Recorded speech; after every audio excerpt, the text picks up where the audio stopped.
Do you want to be ahead of the game for the latest in arts, music, cuisine, and entertainment across the Middle East's most dynamic capital cities? Al Monitor is proud to launch our City Pulse newsletters, focused exclusively on local news, starting in Riyadh, Dubai, Istanbul, and Doha. Each week, our on-the-ground writers in these cities cover the latest cultural happenings and trends, so you have everything you need to know for the best local experiences. To subscribe for free, go to almonitor.com, that's al-monitor.com, and sign up on our newsletter page. Welcome back to the Al Monitor Brief. I'm Adam Lucente. Iran is facing a number of challenges currently, both internally and abroad. A new nuclear deal with the U.S. remains elusive, despite Iranian officials declaring their openness to negotiations, and sanctions continue to take their toll on the country.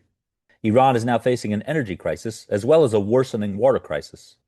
Its key proxy, Hezbollah, is facing internal and U.S. pressure to disarm, and Iran has not been able to regain influence in post-Assad Syria. In this context, Iran is reaching out to old and new partners. A Russian official said on Friday that the Kremlin may help Iran build new nuclear reactors. Earlier in the week, Iran hosted South Africa's top military commander. In this episode, we'll go over a number of recent developments in and related to Iran, including growing nuclear cooperation with Russia, potential military cooperation with South Africa, and the ongoing energy crisis in the country. Hope you enjoy.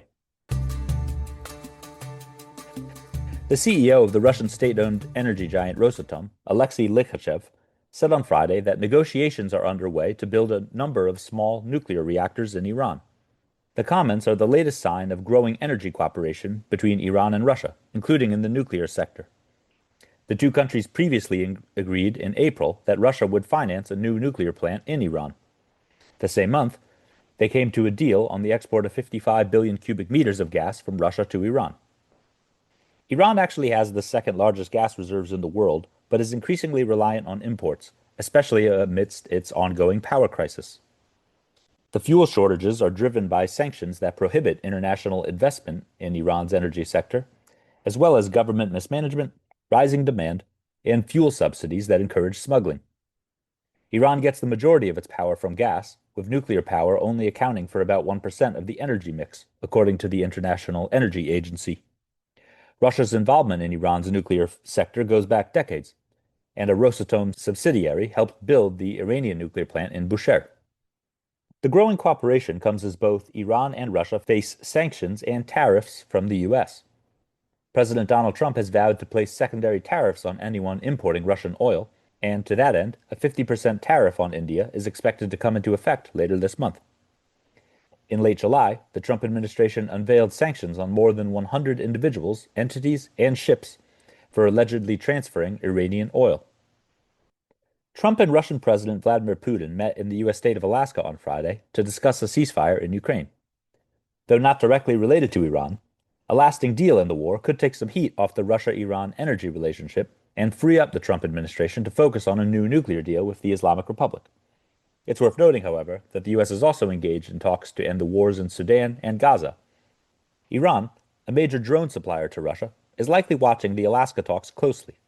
As Trump and Putin were en route to the meeting, the Ukrainian military said it bombed a Russian ship carrying Iranian ammunition.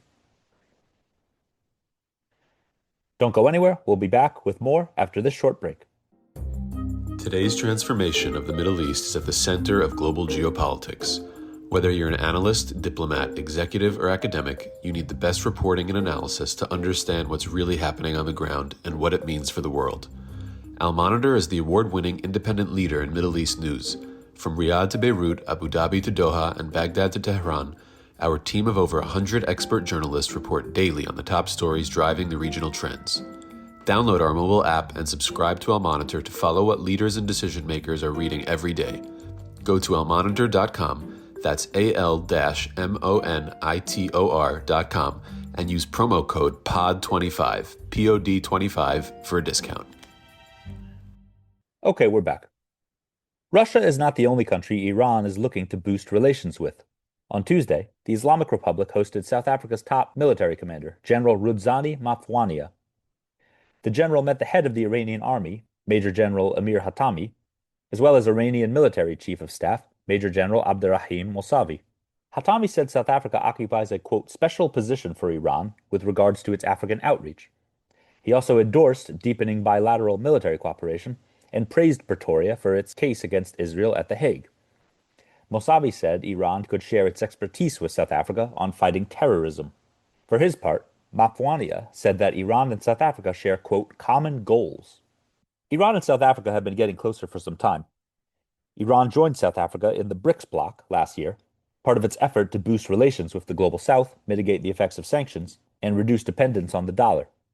South Africa participated as an observer in the March naval drill between Iran, Russia, and China, and a South African minister said in February that they are open to nuclear cooperation with Iran. In 2023, the two countries signed a political and economic cooperation agreement. But South Africa is playing a delicate balancing act when it comes to its relations with Tehran and Washington, and this could put a limit on its cooperation with the former. U.S.-South Africa relations are currently at a low. Trump signed an executive order in February halting foreign aid to South Africa, accusing them of deepening commercial, military, and nuclear ties with Iran, among other things. South African President Cyril Ramaphosa visited the White House in May in an attempt to shore up ties. But during a tense exchange in the Oval Office, Trump accused him of turning a blind eye to, quote, genocide against white South African farmers, something Ramaphosa denied. It was thus unsurprising when on Wednesday, the South African Foreign Ministry issued a statement distancing the country from General Mapwania's remarks in Tehran. The ministry said that foreign policy is not up to the commander, but is a, quote, function of the presidency. The energy crisis in Iran is being compounded by severe water shortages in the country. A spokesman for Iran's water industry told local media on Wednesday that dams in the capital Tehran are at just 19% capacity, adding that half of that water isn't suitable for drinking.